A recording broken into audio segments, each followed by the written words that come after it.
Welcome back. Tonight, we're drifting slowly into the complete and unbroken timeline of the green flu, the relentless pathogen that transformed the world of Left 4 Dead from familiar streets into landscapes of survival and shadow. A virus suspected to have emerged from mutated rabies, concealed at first by authorities who labeled it influenza to prevent widespread panic.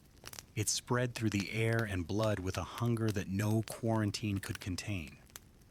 From the quiet admission of Patient Zero in Mercy Hospital beneath Pennsylvania's unsuspecting skies, through the desperate graffiti warnings scrawled in safe rooms across the eastern United States, to the military's grim executions at outposts like Millennium Bridge and the specialized horrors that emerged from the infection's rapid mutations, we'll trace every moment of this viral catastrophe, step by step, layer by layer. This is the story of how a deceptive flu became humanity's unmaking, how one agency's misdirection ignited chaos that still echoes in abandoned subway stations and silent mills, and how the infected evolved into a hierarchy of nightmares that reshaped the very meaning of survival. Whether you're discovering these details for the first time, letting familiar echoes pull you deeper into rest, or simply allowing the narrative to wash over you like a gentle tide as sleep takes hold, this will carry you through the full, unbroken history of the green flu and the world it unmade. Before we begin, feel free to like and subscribe, but only if you enjoy this kind of slow, immersive storytelling that unfolds like a dream in the darkness. And let me know in the comments where you're listening from and what time it is for you. It's always a quiet wonder to see the same story weaving through different corners of the world, one hushed night at a time. Let's begin. In the sterile corridors of Mercy Hospital in Fairfield, Pennsylvania, the first whispers of an unknown pathogen arrived without fanfare or warning, carried in the fevered body of a single patient who would later be designated as Patient Zero in the chronicles of the outbreak.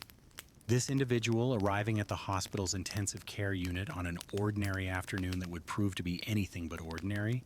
presented with symptoms that initially seemed familiar to the medical staff.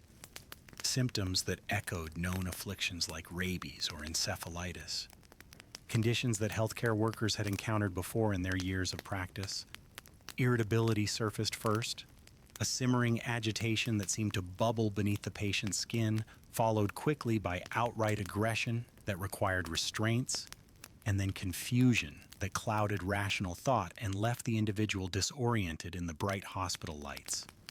The attending physicians, following protocols that had been established for infectious disease management, immediately isolated the patient behind sealed doors in a dedicated room away from the general population of the hospital, while nurses donned full protective equipment, respirator masks that covered nose and mouth, disposable gowns that rustled with each movement, face shields that reflected the fluorescent lighting, and double-layered gloves that created a barrier between skin and potential contamination.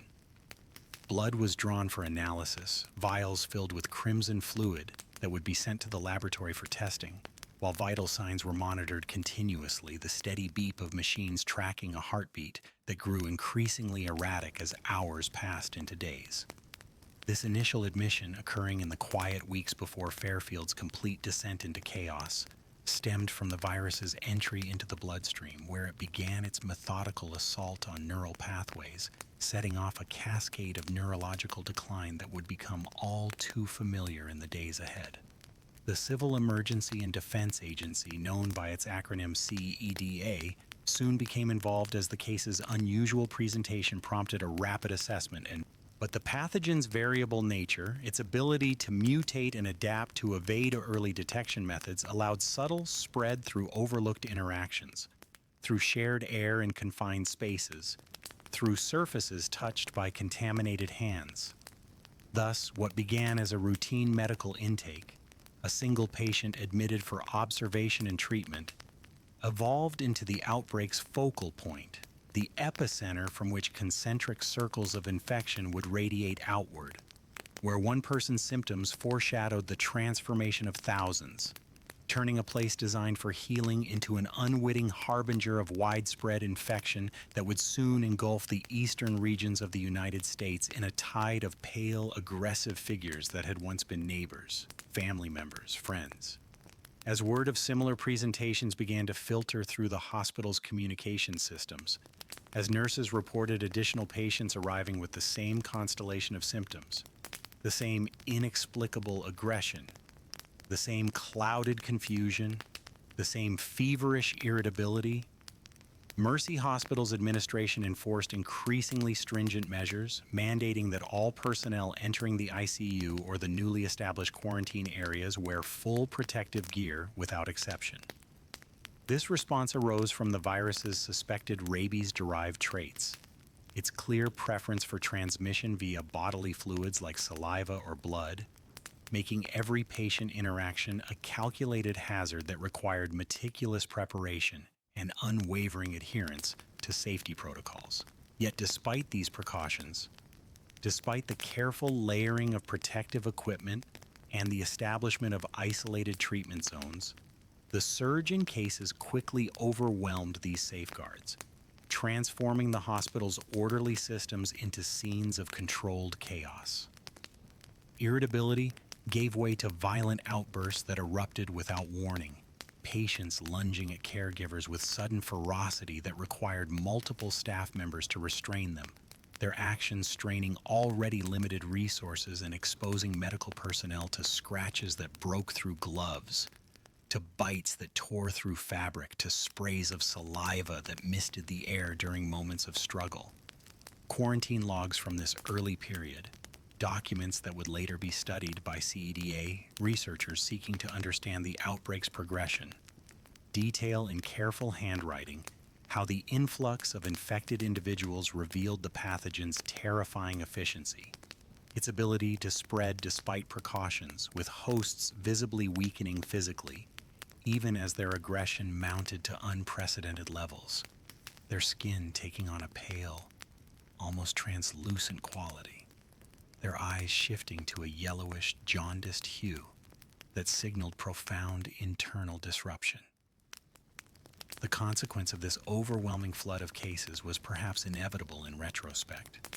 though at the time it seemed like a cruel twist of fate. Staff members, the very people dedicated to healing and care, began reporting their own symptoms, their protections pierced by the virus's adaptability, by strains that had already begun to shift and evolve to exploit gaps in the protocols that had been designed to contain it. Some infections occurred through direct contact during patient restraint through tears and gloves that went unnoticed in the heat of the moment, while others seemed to arise from airborne transmission in the confined spaces of treatment rooms where ventilation systems circulated and recirculated the same air. In this manner, the facility's carefully constructed defenses began to crumble like sandcastles against an incoming tide, transforming what had been isolated patient care into a vector for exponential escalation as the green flu's foothold deepened its roots and began to push beyond the hospital's walls, seeping out into Fairfield's unsuspecting streets like water finding cracks in a dam, carrying with it the seeds of transformation that would soon blossom into a citywide catastrophe that no amount of medical intervention could halt. With the caseload mounting exponentially, doubling and then doubling again within the span of mere days,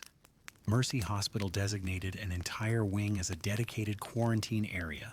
a sealed-off section of the building where the afflicted could be segregated from the uninfected population for intensive observation and testing that would ultimately uncover the virus's unique and terrifying profile.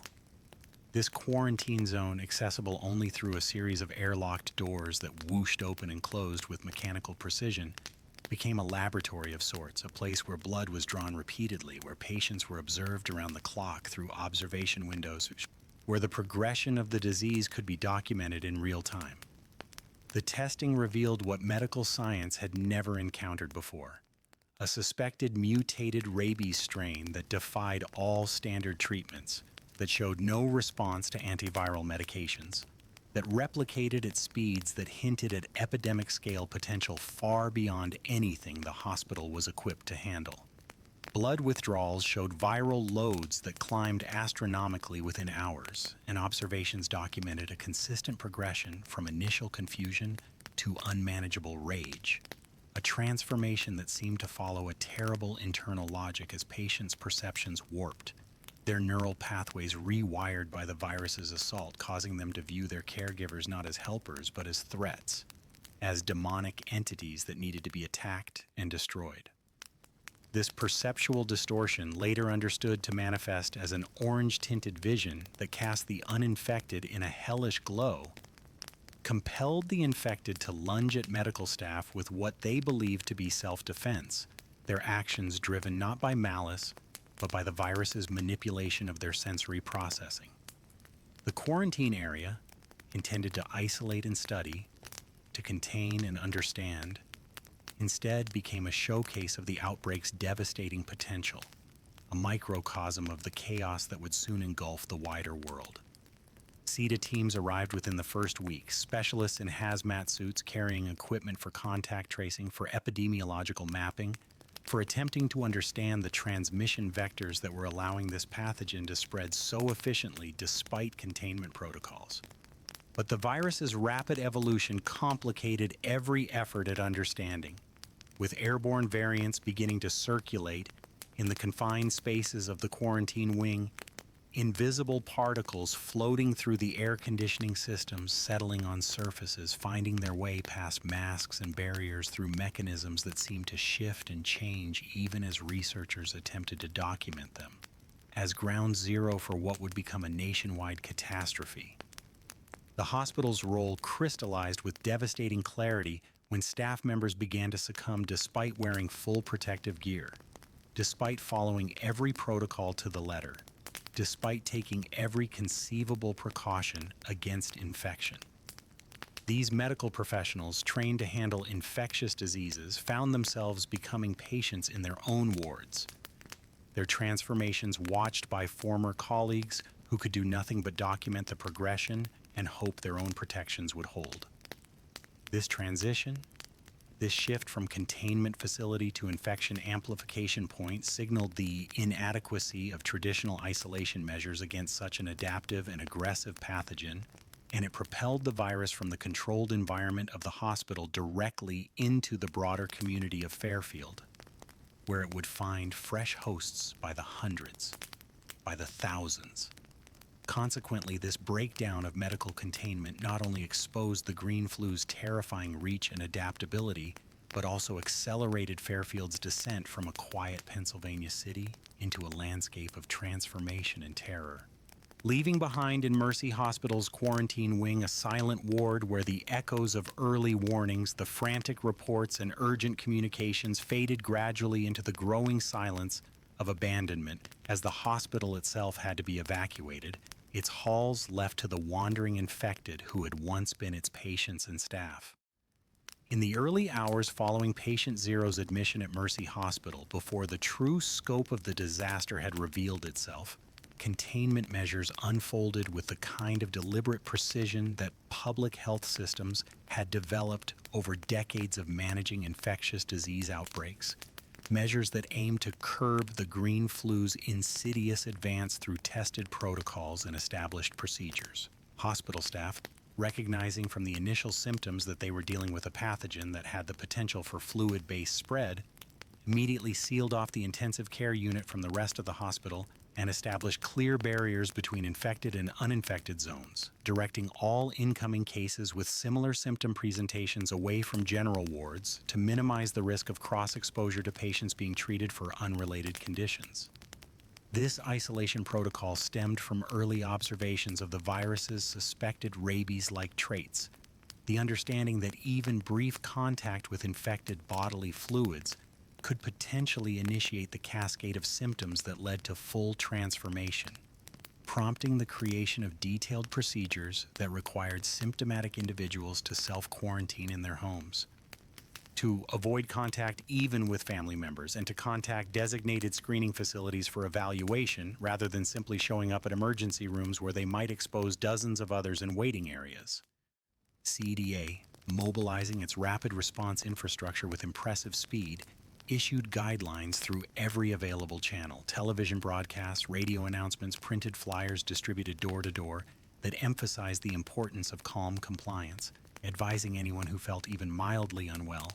anyone experiencing unusual irritability or confusion, to remain indoors in a separate room away from household members until mobile assessment teams could reach them and determine whether they had contracted the virus. The guidelines stressed that this was a temporary measure, that cooperation would allow authorities to get the situation under control, that by following these simple steps, every citizen could contribute to containing the outbreak before it spiraled beyond management. Yet as cases continued to mount despite these measures, as the carefully maintained lists of exposed individuals grew longer by the hour, these steps revealed their inherent limitations against such an adaptive and variable pathogen. The virus's unpredictable incubation period, which could range from several days to mere hours, allowed infected individuals to slip through the screening nets, to move through communities spreading the pathogen before they themselves showed any symptoms that would have prompted them to self-isolate. These unwitting carriers turned their own homes into unintended breeding grounds for infection, exposing family members who then ventured out into the community for work or errands, creating cascading chains of transmission that outpaced contact tracers' ability to map and interrupt them. Consequently, what began as a structured, methodical response based on proven public health principles evolved into an increasingly fragile barrier, a line of defense that grew thinner and more porous with each passing day, where each quarantine decision carried the weight of potential escalation, leaving Fairfield's residents to navigate an atmosphere of mounting tension as they waited in their homes, listening to official broadcasts that grew gradually less reassuring, wondering if the irritability they felt was normal stress or the first whisper of infection beginning its terrible work. With the outbreak's scope becoming clearer through the accumulation of case reports from across Fairfield and neighboring communities, CDA mobilized its rapid assessment teams to Mercy Hospital and the surrounding affected areas, deploying specialists who would evaluate the threat through on-site observations and meticulous contact tracing that highlighted the urgent need for broader public education strategies. These teams, identifiable by their white hazmat suits and the CEDA logos printed prominently on their backs, coordinated closely with local authorities to craft and broadcast essential public health advice through every available media channel. Television stations interrupted regular programming to air urgent bulletins featuring CDA spokespersons who urged the population, in calm, measured tones, to wear face masks whenever leaving their homes, to maintain distance from anyone displaying erratic behavior. Signs like unprovoked aggression, unusual confusion, or the kind of violent outbursts that seemed to come from nowhere. This media push arose from mounting evidence of the virus's dual transmission modes, the understanding that while direct fluid contact remained the primary vector, airborne variants of the pathogen could circulate in crowded settings like shopping centers, public transportation, or community gathering places, making everyday social interactions potentially hazardous in ways that most citizens had never had to consider before. Radio announcements, running in rotation between music and talk programs, reinforced basic hygiene practices with a repetitiveness that aimed to make these behaviors automatic. Wash your hands frequently with soap and warm water for at least 20 seconds. Avoid touching your face, especially your eyes and mouth. Dispose of tissues immediately after use. Clean, frequently touched surfaces like doorknobs and light switches with disinfectant. Posters appeared seemingly overnight on every available surface throughout the city, plastered on bus stops and storefronts, taped to the windows of coffee shops, and affixed to the bulletin boards of office buildings, all carrying the same core messages with simple graphics showing proper hand-washing technique and masked figures maintaining distance from others. These announcements and materials emphasized that these were simple, achievable steps that could interrupt fluid exchange transmission, that could reduce community spread to manageable levels if everyone participated. Mobile treatment centers extended CDA's reach beyond the overwhelmed hospitals, with facilities like the one established at the Vanna Hotel in Savannah offering screening and basic medical support to outlying regions. checking arriving individuals for telltale symptoms like pallid skin, yellowing eyes, or behavioral changes that indicated active infection. The effect of this coordinated public information campaign was a temporary lull in the rising panic that had begun to grip communities, as people absorbed these directives and found some comfort in having concrete actions they could take, specific behaviors that might protect them and their families. Neighborhoods organized informal mutual support networks, with volunteers delivering groceries to quarantined households, checking on elderly neighbors by phone rather than in-person visits, creating a sense of community response to the crisis that provided psychological comfort even as the situation continued to deteriorate. But the pathogen's mutations, its ability to shift transmission methods and evolve new variants with altered characteristics, soon outpaced even these comprehensive strategies, with the virus infiltrating even compliant groups who had followed every guideline, who had worn their masks religiously and maintained scrupulous hygiene, finding ways through the defenses that seemed to mock human efforts at control. In this way, CETA's strategies provided an essential framework for maintaining some degree of social order, preventing the immediate collapse into chaos that would have made any response impossible. Yet they also underscored the outbreak's fundamental elusiveness, its capacity to adapt faster than containment measures could be updated, fostering among the population a sense of guarded routine that existed in an uneasy tension with the growing shadows of infection spreading through Pennsylvania's streets,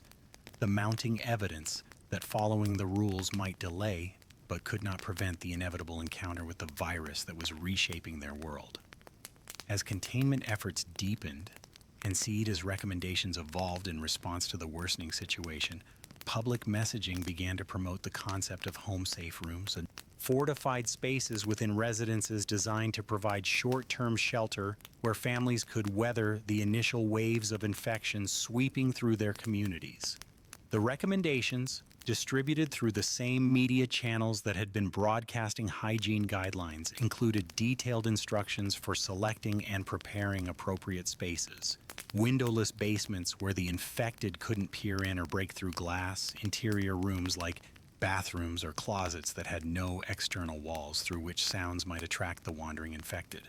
spaces that could be sealed with plastic sheeting and duct tape to create an additional barrier against airborne virus particles. These safe rooms were to be provisioned methodically with supplies that would sustain a family for days or even weeks without needing to venture out into potentially infected zones. Non-perishable food items like canned goods and dried pasta, multiple gallons of water for each family member since municipal services might fail, comprehensive first aid kits with bandages and antiseptics for treating minor injuries without hospital visits, prescription medications refilled in advance to ensure chronic conditions could be managed during isolation, flashlights with extra batteries in case power grids went down,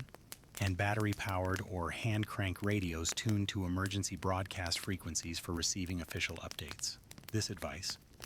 distributed through printed flyers that appeared in mailboxes and through television segments that showed families preparing their own safe spaces, addressed the virus's demonstrated persistence in the environment, its ability to remain viable on surfaces for extended periods, providing families with a strategy for isolation that didn't require venturing into the increasingly dangerous zones of downtown Fairfield, where the infected were beginning to congregate in larger numbers.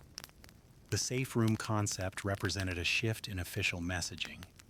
an implicit acknowledgement that the situation had progressed beyond the point where simple hygiene and masks could provide adequate protection, that civilians needed to be prepared for scenarios where leaving their homes would be impossibly dangerous. Additionally, and in a development that seemed almost surreal in its implications, CETA's research teams began harvesting bile from infected individuals who had undergone a particular type of mutation, collecting the viscous, foul-smelling vomit produced by variants that survivors would later call boomers, bloated, infected, that produced a pheromone-laced substance that seemed to summon other infected when sprayed on the uninfected. These collections, initially intended purely for laboratory analysis at secure research outposts like the facility that would be established at Millhaven, where scientists hoped to understand the chemical composition that made this bile so attractive to the infected hordes, were bottled in sealed jars and transported under strict containment protocols. The bile's properties, its ability to mark targets and draw masses of infected like moths to flame, would later be repurposed by resourceful survivors who discovered that these jars, when thrown strategically, could lure hordes away from escape routes during desperate evacuations, creating temporary diversions that might mean the difference between successful extraction and being overwhelmed. Thus, even in these early containment phases, CETA's research and recommendations reflected a growing understanding that traditional epidemic response measures would need to be supplemented with novel adaptations to the green flu's unique characteristics, innovations that not only extended survival windows for isolated families, but also highlighted a kind of adaptive ingenuity that was beginning to emerge as authorities and civilians alike grappled with challenges that had no precedent in medical history, no playbook to follow, forcing everyone to learn and adapt in real time to a threat that was itself constantly learning and adapting. Beyond the increasingly desperate confines of Mercy Hospital in Fairfield, where medical staff fought a losing battle against the mounting cases, the green flu's reach extended steadily outward into neighboring regions. The pathogen spread facilitated by the countless invisible connections that link modern communities, commuters traveling between cities for work, family members visiting relatives in nearby towns. The normal flow of commerce and social interaction that had seemed so innocuous before, but now served as highways for viral transmission. This geographic expansion, fueled by the virus's daily mutations that produced variants with altered transmission characteristics, prompted CDA to deploy mobile treatment centers in strategic locations throughout the affected regions. Facilities like the one established at the Vanna Hotel in Savannah, Georgia, where teams of medical professionals in protective equipment screened new arrivals for the telltale symptoms of infection, the pallid skin that looked almost gray in certain light, the aggressive behavior that might manifest as verbal hostility or physical intimidation, the yellowing eyes that had become one of the most reliable early indicators of active infection. The cause of this rapid geographic spread lay in the countless undetected transmissions that had occurred during the virus's initial emergence. Fluid exchanges from seemingly minor incidents, like a splash of saliva during an animated conversation, casual contacts like steadying a stumbling neighbor or helping someone pick up dropped packages, interactions that had seemed entirely innocent at the time but that had allowed the infection to leapfrog quarantine boundaries and establish new clusters of cases in communities that had thought themselves safely distant from the original outbreak. Authorities responded to this spreading crisis by implementing blockades on key transportation infrastructure, posting armed guards at bridges and highway entrances to seal off entry points and limit movement between infected and uninfected zones, attempting to contain the spread within Pennsylvania's borders before it could reach the broader eastern seaboard. Yet this measure's effectiveness proved fleeting at best, a temporary impediment rather than a true barrier, as the virus's remarkable adaptability enabled it to infiltrate through vectors that the blockades couldn't address. The airborne strains that drifted on prevailing winds, the contaminated surfaces on delivery trucks that had to be allowed through to prevent supply shortages, the infected individuals who showed no symptoms yet carried the virus in their blood and saliva, passing effortlessly through checkpoints that were screening only for visible signs of illness. Consequently, what had begun as a crisis localized to Fairfield and its immediate surroundings evolved with terrifying speed into a regional threat that spawned multiple states, compelling authorities to develop broader strategies that attempted to account for transmission modes they were still struggling to fully understand. Strategies that strained already limited resources and heightened the atmosphere of quiet urgency among those who remained uninfected, who listened to the news reports of cases appearing in cities they knew, places they had visited, locations that had seemed safely distant until the green flu proved that distance meant nothing against a pathogen so efficient at finding and exploiting every possible path from host to host.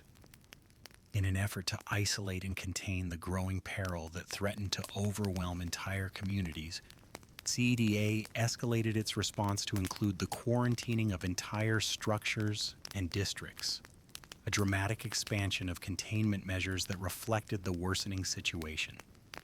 Buildings known to house infected individuals were marked with official notices,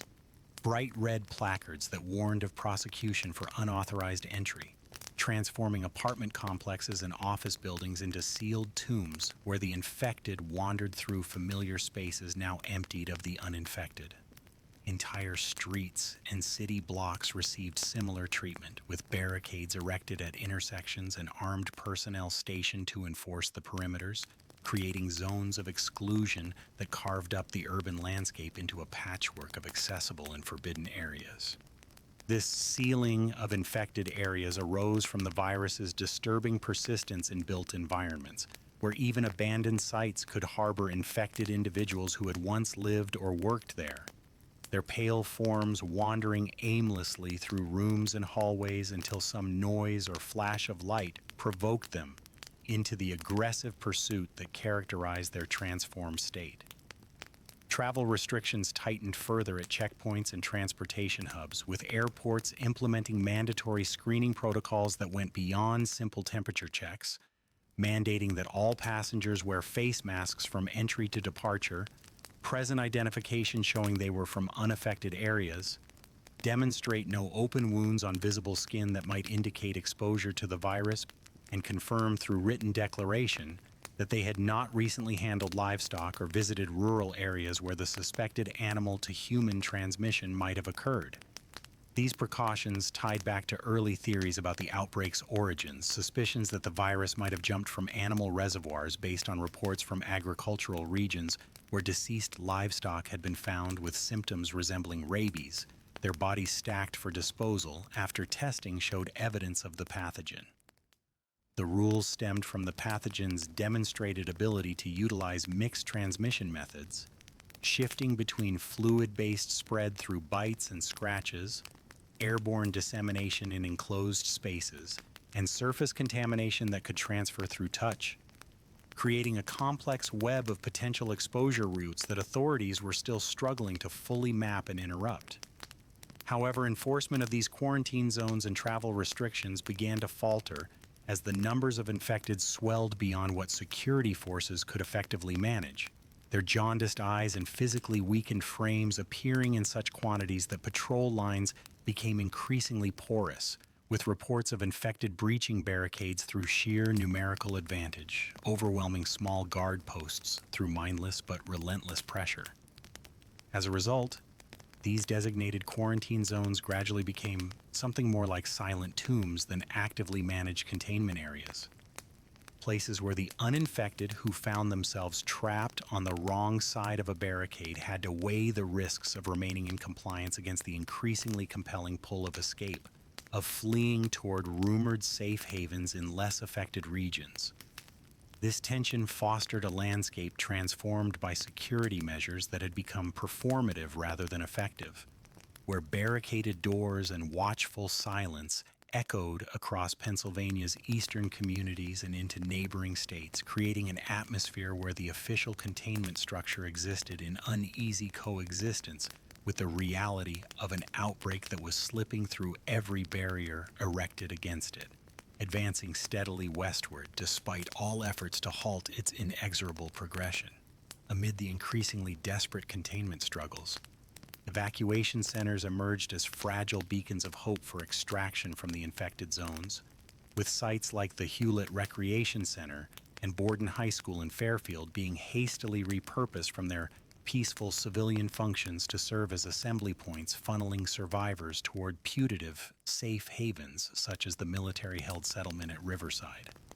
These evacuation facilities, advertised through radio broadcasts that cut through the static with promises of rescue and wall messages spray-painted in safe rooms by earlier evacuees who had successfully made it through, offered passage via helicopters that would arrive at designated landing zones, or military convoys that would transport groups under armed escort toward areas that were, at least temporarily, free from infection. The setup of these centers reflected CEDA's desperate attempt to relocate the uninfected before the hordes of wandering infected could converge on their positions, to extract civilians from doomed population centers and consolidate them in locations where military resources could provide more effective protection. The evacuation process hinged on screening protocols designed to ensure that only the genuinely uninfected would be transported, with CEDA personnel checking arrivals for any visible bite marks, scratches, or other wounds that might indicate exposure to infected fluids, observing behavior for signs of the irritability or confusion that often preceded full transformation, asking questions designed to reveal whether individuals had been in recent contact with known infected persons. But the virus's variable and often unpredictable incubation period created enormous vulnerabilities in this system, allowing carriers who showed no symptoms at the time of screening to pass through the evaluation process undetected, boarding helicopters, or climbing into transport vehicles while harboring the pathogen in their blood and saliva, unknowingly seeding new infections within the evacuation centers themselves and among the groups being transported to supposed safe zones. Riverside, initially promoted as a secure refuge where military resources would ensure the safety of evacuees, fell under similar pressures as these earlier extraction points, its defenses eventually breached by the relentless advance of infection that seemed capable of infiltrating even the most carefully guarded locations, transforming another hoped-for sanctuary into yet another failed containment zone from which a new wave of evacuation would eventually be required. The desperation that drove these evacuation efforts peaked with extreme measures like the bombing of key infrastructure, including Metro International Airport in Newburgh, where military forces made the difficult decision to destroy the facility to prevent unauthorized flights that could carry the virus beyond the continental United States, potentially globalizing an outbreak that had, thus far, remained confined to North America's eastern regions. Thus, these evacuation initiatives, while providing fleeting moments of hope when helicopters appeared on the horizon or convoy vehicles rumbled into view, ultimately highlighted the green flu's capacity to turn every haven into a temporary waypoint in an ongoing retreat, as fallen centers left tragedy-marked trails of warnings in their wake. Graffiti messages updating the status of various evacuation points, crossing out the names of locations that had been overrun, directing any remaining survivors toward the next temporary refuge in a constantly shifting map of relative safety, guiding those who persisted through a world where the very concept of security had dissolved into an endless expanse of temporary shelters and desperate movements through territories increasingly dominated by the pale, jaundiced figures that had once been the people these systems were designed to protect. Around 3 weeks into the green flu's advance, as Fairfield lay transformed from a functioning city into a wasteland of wandering infected and neighboring regions like Newburgh teetered on the edge of similar collapse, control over the crisis response shifted decisively from the Civil Emergency and Defense Agency to direct military command, a transition born of profoundly eroded confidence in CDA's increasingly ineffective strategies and protocols. This handover of authority,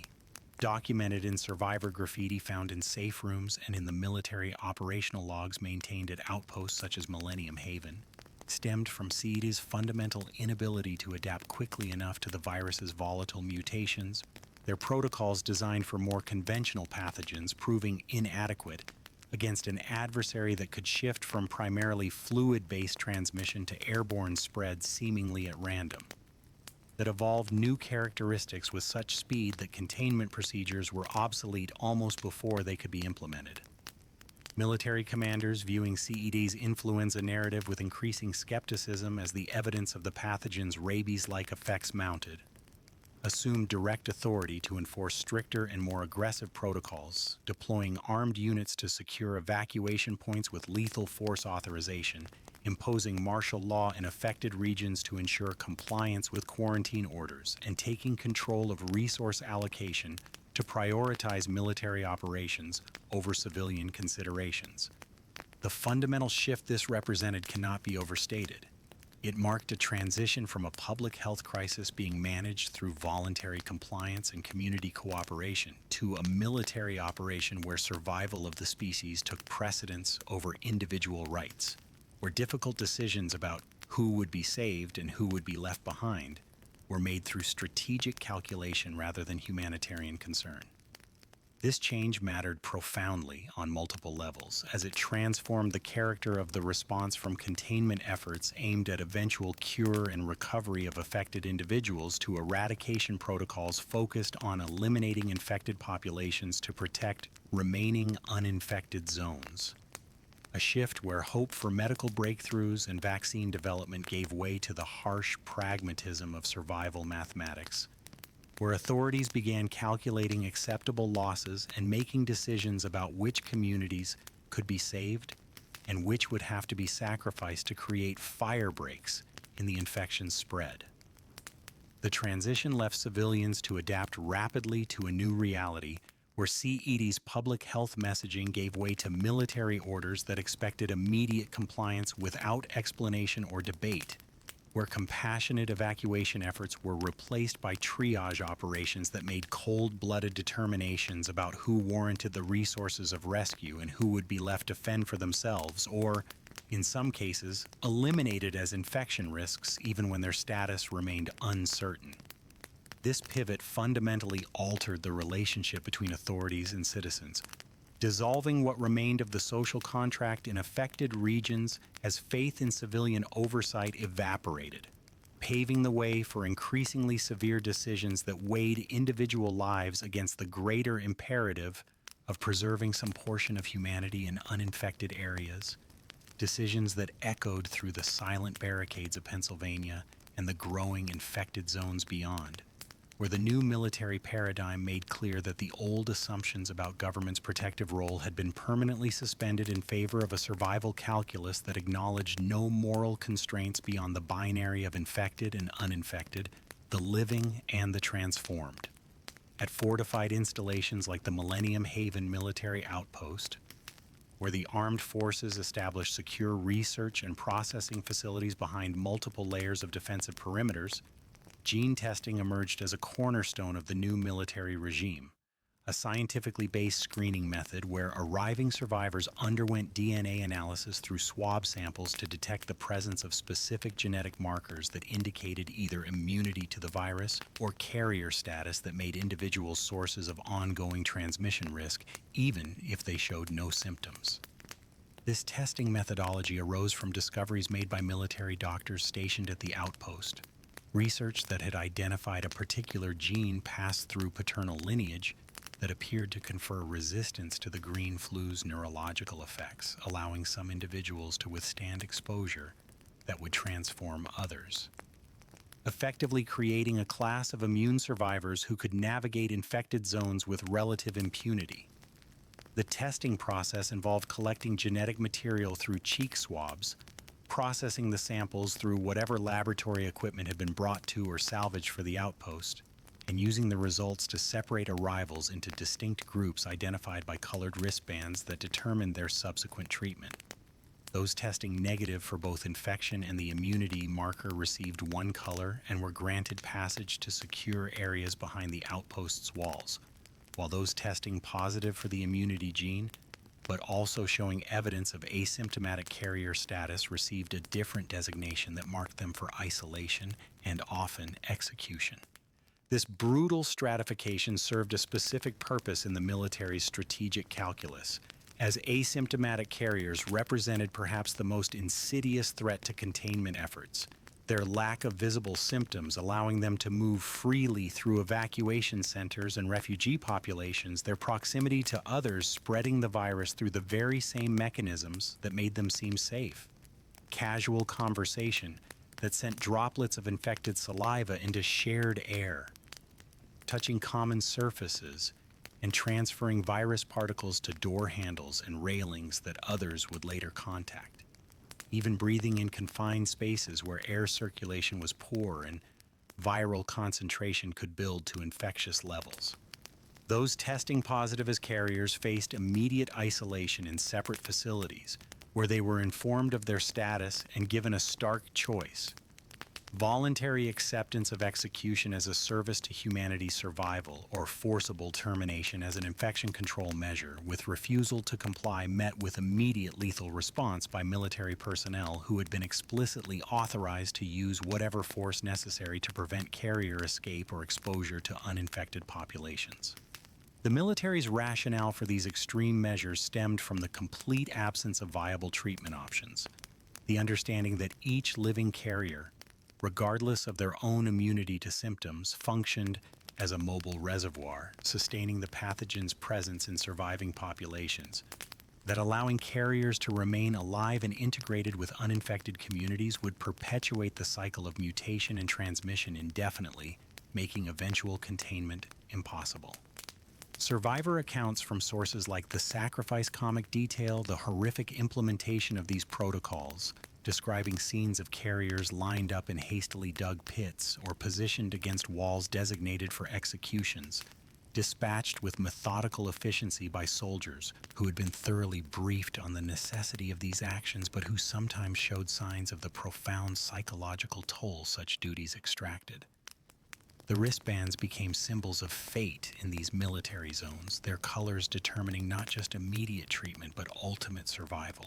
creating an atmosphere of terrible tension at screening stations where arrivals waited for test results that would literally decide whether they would be permitted to continue living, where families were sometimes separated when one member tested positive and others negative, where the genetic lottery of inheritance determined outcomes in ways that had nothing to do with behavior or merit. Consequently, this screening infrastructure not only streamlined evacuation operations by theoretically preventing infected individuals from contaminating secure zones, but also introduced a cold utilitarian calculus where genetic traits beyond anyone's control became the basis for irreversible judgments, fostering an atmosphere of quiet horror at military checkpoints where the process of arrival had become a moment of existential reckoning, where acts of seeking rescue transformed into moments of irreversible determination amid the gathering darkness of a world being divided with increasing sharpness into those permitted to survive and those designated for elimination in the name of the greater good. In mounting desperation to halt the green flu's relentless westward creep across the United States, military forces resorted to demolishing critical infrastructure that could serve as pathways for infected movement between regions, with operations like the destruction of the Veterans Memorial Bridge in New Orleans representing the kind of extreme measures that had become necessary in the fight for containment. This bridge demolition, carried out with military explosives that brought the massive structure crashing down into the river below in clouds of concrete dust and twisted steel,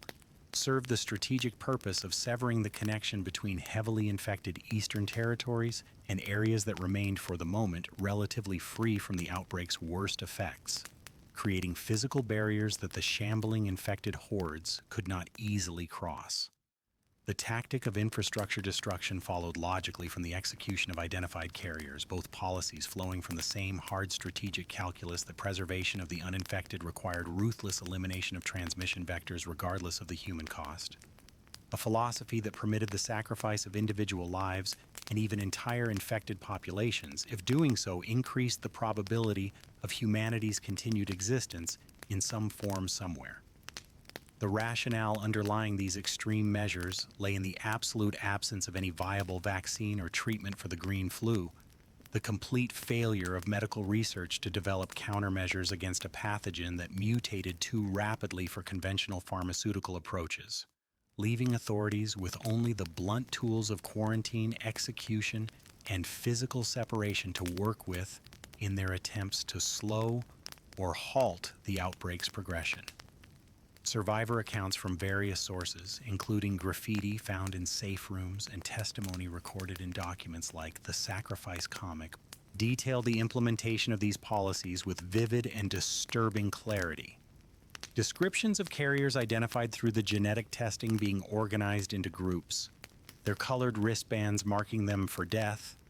marched to execution sites where they were lined up along the edges of mass graves or positioned against walls that showed the bullet impacts from previous executions, then methodically shot by military personnel who had been ordered to carry out these killings as essential disease control measures. The justification presented to the soldiers performing these executions emphasized that carriers, even though showing no symptoms and living apparently normal lives, represented incurable threats to any community that harbored them.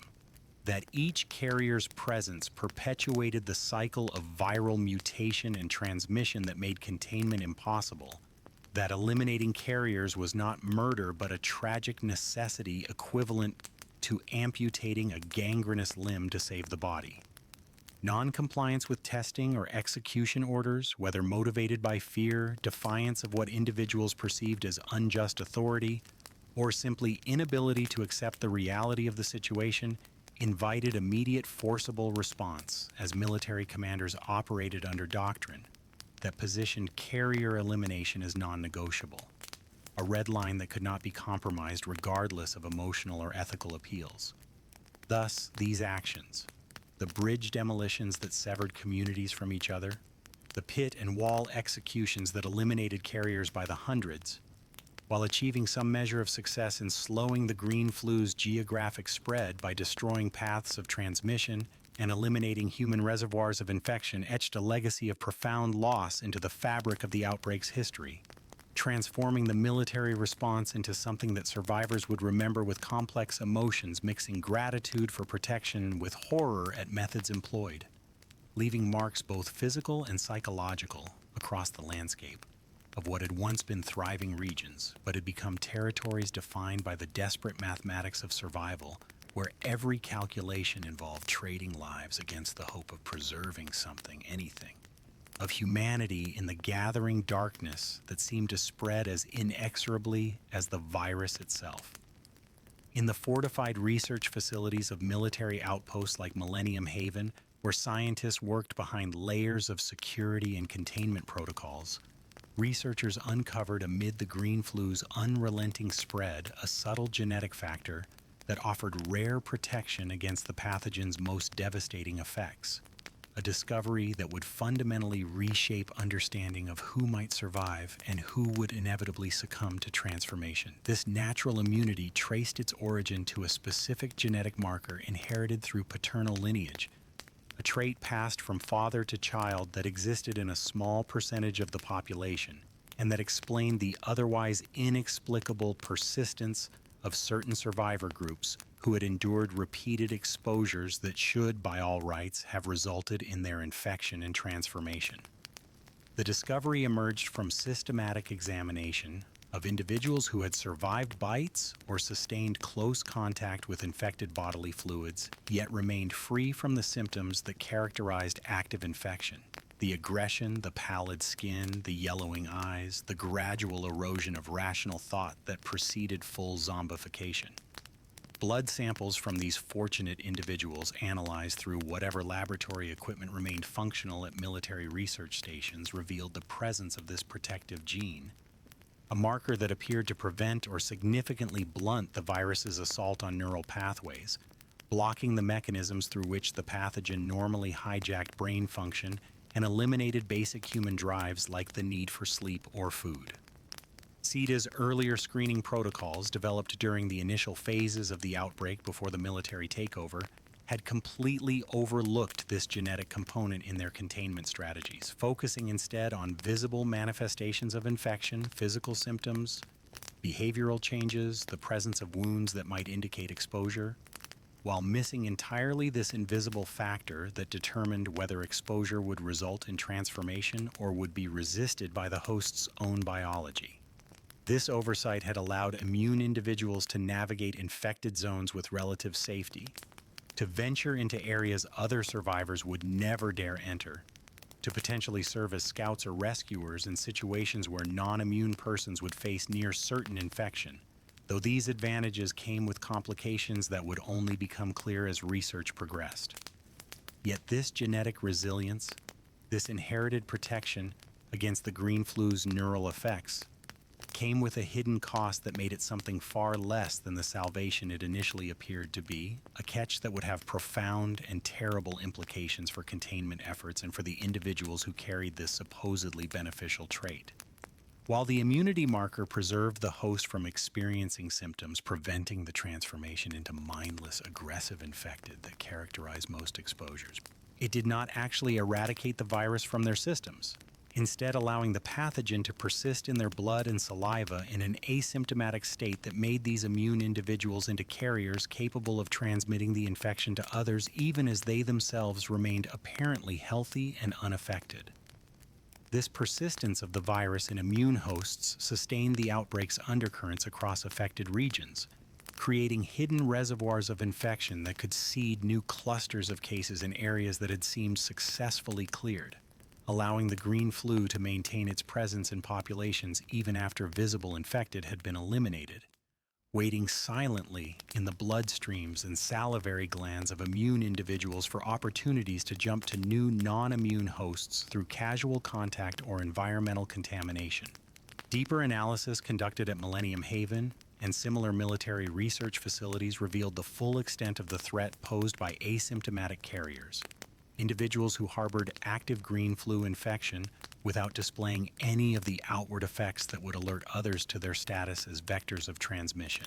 their bodies serving as living incubators for the pathogen without betraying this fact through visible symptoms. This carrier state stemmed directly from the same genetic anomaly that conferred immunity to symptoms, creating a cruel paradox where the very trait that protected certain individuals from transformation simultaneously made them into transmission vectors, their immune systems apparently capable of preventing their own infection while utterly unable to clear the virus from their systems or prevent its replication and spread to others. The virus resided in these asymptomatic carriers in the same bodily fluids that characterized its presence in symptomatic infected, blood and saliva primarily,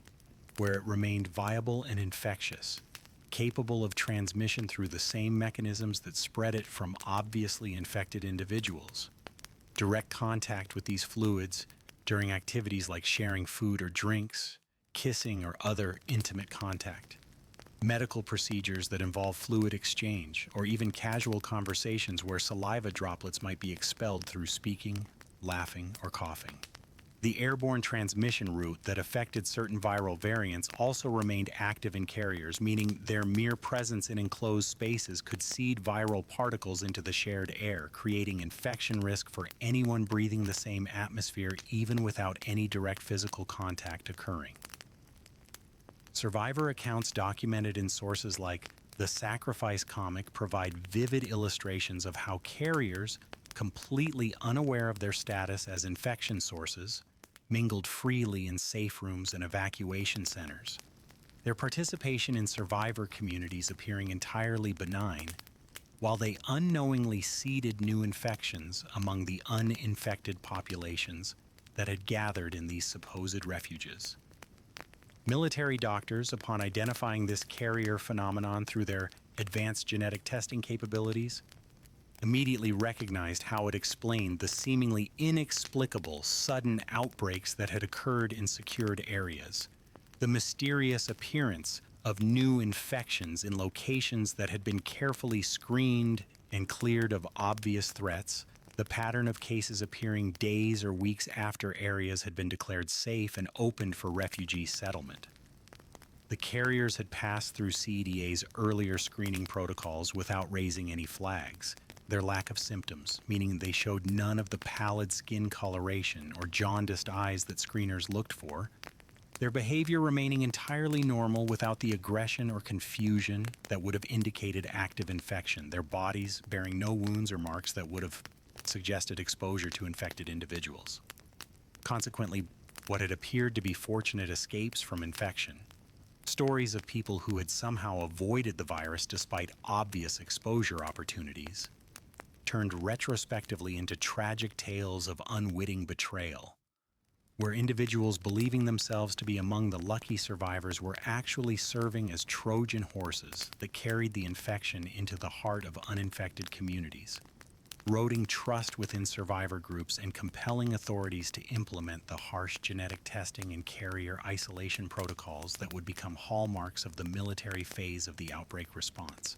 Measures that acknowledged the terrible reality that not everyone who seemed healthy could be trusted, that the green flu had found a way to hide in plain sight within populations that desperately needed to be able to distinguish friend from threat, in a world where that distinction had become a matter of life and death.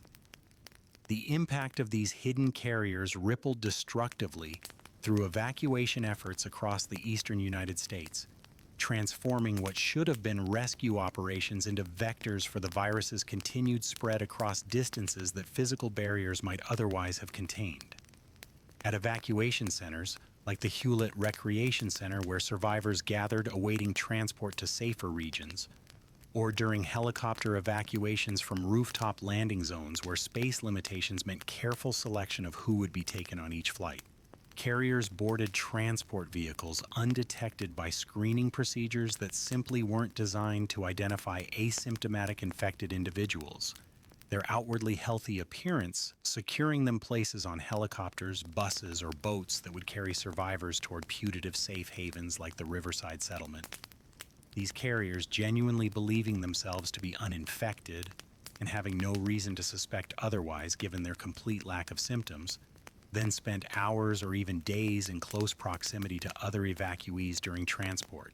sharing the confined spaces of helicopter cabins or transport vehicle interiors, breathing the same recycled air, touching the same surfaces,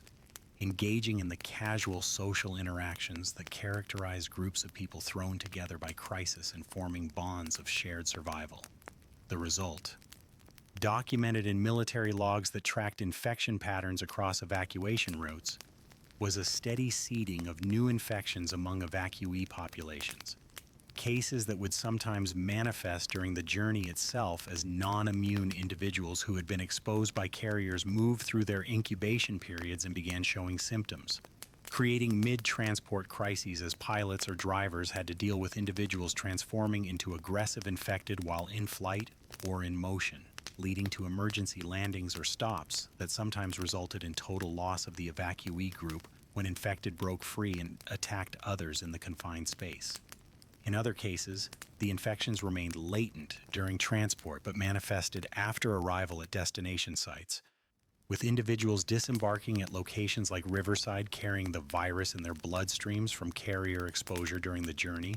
then spreading it to the populations already sheltering at these facilities, seeding outbreaks that would eventually overwhelm even these heavily defended positions. This infiltration, detailed in survivor graffiti found in safe rooms and in the narrative content of the Sacrifice comic, arose directly from the green flu's fundamentally mutable nature, its capacity to persist in hosts without triggering the visible transformations that made other infected easy to identify and avoid, thereby sustaining transmission through a stealth mechanism that conventional screening simply couldn't detect without the genetic testing capabilities that would only become available after the military takeover of outbreak response. Wall inscriptions in fallen safe houses preserve warnings about this hidden threat, messages urging suspicion of even seemingly healthy individuals, advice born from bitter experience where past acts of trust and compassion had led to downfalls when apparently safe companions proved to be asymptomatic carriers who spread infection to those who had welcomed them into protected spaces. In turn, these painful realizations prompted the military's pivot to mandatory genetic testing through DNA analysis and the implementation of carrier execution protocols. Grim measures designed to sever this cycle of hidden transmission by identifying carriers through testing that revealed their status regardless of symptom presence, then eliminating them as infection sources before they could spread the virus further. Yet by the time these measures were implemented across military-controlled zones, the early oversights in screening had already allowed carriers to deepen the outbreak's geographic reach significantly, seeding infections across a much wider area than would have been possible if transmission had been limited to obviously infected individuals, casting long shadows over the landscape of the outbreak response where bonds of survival between individuals frayed into patterns of isolation and suspicion, where the inability to trust even those who seemed healthy transformed survivor communities from cooperative groups into collections of wary individuals maintaining defensive distance from each other, navigating a world where the virus had taught the terrible lesson that danger could wear the face of a friend, that the infected weren't always pale and mindless, but could be people who looked and acted entirely normal right up until the moment their hidden infection jumped to the next unsuspecting host. In the contained research facilities of outposts like Millennium Haven, where military scientists worked desperately to understand the pathogen that was dismantling civilization across the eastern United States, investigations uncovered what would prove to be the green flu's most troubling characteristic from a containment perspective: its demonstrated capacity for rapid mutations that could reshape transmission mechanisms and spawn entirely new viral strains at a pace that seemed to defy natural evolutionary timelines. This extraordinary mutability, meticulously documented in laboratory logs and field reports from the Sacrifice comic and other sources, arose from some fundamental characteristic of the virus's suspected rabies-derived structure, some quality of its genetic material that allowed it to adapt with remarkable speed to changing environmental conditions or host vulnerabilities, shifting its properties sometimes from one day to the next in ways that kept it perpetually one step ahead of containment measures. CETA's early analyses of viral samples from Mercy Hospital had attempted to characterize the pathogen as a relatively static entity, a specific strain that could be studied and understood through conventional virological methods. But observations from the field quickly shattered these assumptions as researchers documented the virus's capacity to evolve new transmission preferences, sometimes favoring airborne dispersal that allowed it to spread through ventilation systems in enclosed buildings, other times reverting to primarily fluid-based transmission through bites and blood contact, shifting between these modes in response to environmental factors that researchers struggled to identify or predict. In humid, enclosed environments like the interior rooms of safe houses or the crowded spaces of evacuation centers, the virus seemed to preferentially develop airborne characteristics that allowed respiratory spread, while in drier outdoor conditions it appeared to rely more heavily on the persistence of infectious particles on surfaces, adapting its transmission strategy to maximize spread efficiency regardless of the setting. The effect of this constant evolution was devastating for containment efforts, as isolation procedures designed to interrupt one transmission mode would prove ineffective when the virus shifted to another, transforming sealed safe rooms that should have provided protection into infection sites when airborne variants circulated through shared air, rendering quarantine protocols obsolete sometimes within hours of implementation as strains evolved to exploit gaps or weaknesses in the defenses that had been erected against previous versions. This ceaseless evolution not only sustained the outbreak's momentum across affected regions, but also fundamentally eroded any realistic hope for developing medical countermeasures, as vaccines or treatments targeted at one viral strain would be rendered useless against the variants that had already emerged by the time pharmaceutical development could be completed, creating a moving target that medical science had no capacity to track, let alone hit with therapeutic interventions. As mutations proliferated with this disturbing rapidity,